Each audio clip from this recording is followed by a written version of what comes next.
Shqipëria ka arritur që të marrë një fitore të madhe kundër Serbisë, teksa ka fituar në shifrat 0-1 në transfert.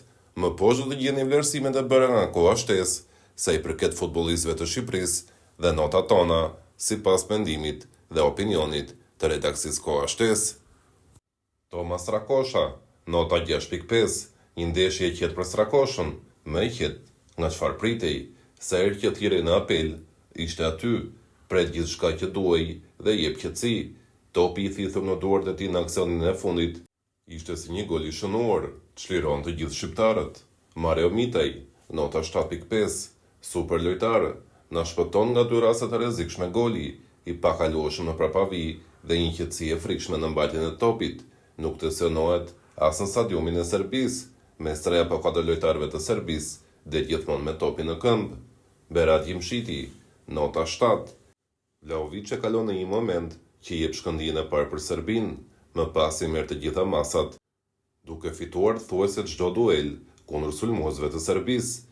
Pafund topat e hequr nga zona.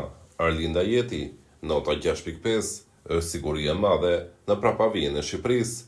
Sa herë thirret në detyrë, është aty për të qetësuar shpirtin e tifozëve të kombëtares, por vitet po kalojnë dhe Ajeti sotëm nuk mund të jetë njësoj me Ajetin e pathyeshëm të europianit të Francës, ashtu si kundër Anglisë në transfert, ku zhvilloi një ndeshje ideale dhe gaboi në një moment që Harry Kane arriti të shënojë, ndodhi edhe me Serbinë, por për fat të mirë, këtë herë pa gol. Dy ishin rastet e pafalshme të humbur nga Serbia me anë të Vlahovic kundër Shqipërisë, dhe në të dyja herët ishte Ajeti që e humbi Vlahovic. Këtë herë ishte fati me ne. Elseidi Usej, nota 7, një ndeshje e mirë. Elseidi Usejt, problemi këtij lojtari është mendimallësia, sa herë luan në ekip. Usej paraqitej shumë dobët të Shqipëria, që në momentin kur Usej nuk po luan më në ekip, kanë nxjerrë ndeshje fenomenale me kombëtaren. Serbia ndez shumë, tjetër ndeshje madhe për të. Kazim Laçi, nota 7, ndoshta nuk është ai mesfushori i bukur që të gjithë kërkojnë të shohin, por është ai mesfushori që shndërrohet në luan dhe lufton për çdo top. Fanella e kombëtares peshon mbi trupin e tij dhe nga shpirti që tregon në fush, Silvinho nuk e ka zvendësuar asnjëherë. Kristian Aslani, nota 7.5, ka klasë në këmbët e tij dhe kjo është e padiskutueshme, por i mungon ende diçka, një pasim i fundit më i mirë dhe një gjuajtje më e mirë drejt portës. Shpeshherë dhuron art nga këmbët e tij dhe në më pak raste bën zgjedhje që janë për të harruar. Në përgjithësi, ishte një ndeshje në lartësinë e dur. Julian Sheu, nota 8.5, lojtari i ndeshjes. Sheu ishte në niveli tjetër kundër Serbisë, në ajër dhe në tokë, bizotronte vetëm Julian Sheu.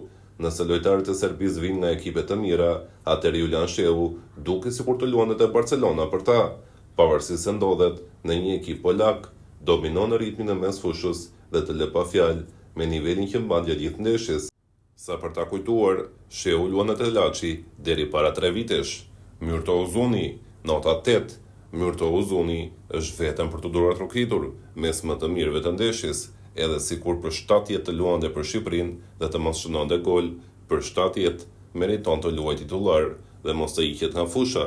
Nuk dihet se kush ka hequr më shumë topa në mbrojtjen e krahut të majt, Uzuni apo Mitej. Nuk dihet se kush ka hequr më shumë topa në krahun e djathtë, Uzuni apo Hysaj. Ishte kudo, vraponte si i çmendur dhe nuk u lodh asnjëherë. Një përgatitje fizike nivelit të lartë, por në ndeshje kundër Serbisë, Uzuni jep një leksion të pastër për të gjithë të tjerët se si duhet të luftosh për kombëtaren.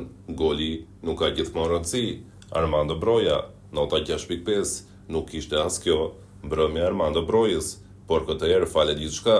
Është ende aty me shkëndijet e tij, duke lënë brapa disa herë Pavlovic, por në disa raste nuk gjen kohën e dur për të ndarë topin nga këmba dhe në të tjera nuk llogarit mirë fuqinë e largimit të topit. I mungon goli për të shpërthyer ashtu siç duhet. Rei Manaj, nota 8, Zoti ekziston. Ai vendos edhe për fatet e ndeshje futbolli kaq shumë të rëndësishme. Manaj humbet penalltin dhe merr gjithë kritikat e sharrit e tifozëve. Manaj kthehet në Serbi dhe shënon golin e fitores, dhe si për ta bërë këtë si një skenar të bukur filmi, Bajrami humb rastin e pasur në fund, duke lënë të vlefshëm vetëm golin e Manajt, 0-1, një dëshmi se sa shpejt ndryshon koha dhe jeta, 10 radhtar, sot Manaj është heroi, jo vetëm goli, fitoi pafundësisht duele, duke shpenzuar energji mes tre mbrojtësve të Serbisë, ndeshja më e mirë në karrierën e Manajt me fanellën e Shqipërisë, pa diskutim.